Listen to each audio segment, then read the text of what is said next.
Hallelujah. प्रभु यीशु मसीह महापवित्र सामर्थी नाम से सभी भाई बहन को जय मसीह की। आइए साथ में आराधना प्रार्थना आप भाई बहन कर रहे हैं, इसलिए आपको धन्यवाद हो। आइए आज सुनते हैं ये जुगनी दीदी से एक सुंदर भजन प्रभु के लिए, महिमा के लिए, धन्यवाद के लिए। एक जोरदार ताली से इनका स्वागत करेंगे। Hallelujah hallelujah. यीशु मसीह की। माई बिना नैहर छूटल, स्वामी बिना ससुरर बारे जान। माई बिना नैहर छूटल, स्वामी बिना ससुर बारे जान। रे जान जरी गेल हमारो करम मारे जान। रे जान जरी गेल हमारो करम मारे जान। ए प्रभु यीशु जरी गेल हमारो करम मारे जान। गईनी नैहरवा प्रभु यीशु भौजी नहीं बोली रे जान।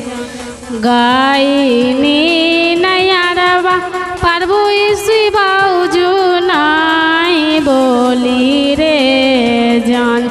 रे जान लगाई ले लकी बाजारा के बरिया रे जान। जान लगाई ले लकी बाजारा के बरिया रे जान। गईली नैहरवा प्रभु यीशु भौजी नहीं बोलली रे जान। गईली नैहरवा प्रभु यीशु भौजी नहीं बोलली रे जान। रे जान हानि ले लकी बाजारा के बरिया रे जान। रे जान हानि ले लकी बाजारा के बरिया रे जान।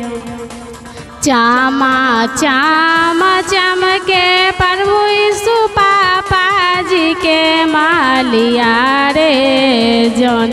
चामा चामा चमके प्रभु यीशु भैया जी के मालिया रे जान। रे जान माई बिना लागे सवाया नारिया रे जान। रे जान माई बिना लागे सवाया नारिया रे जान।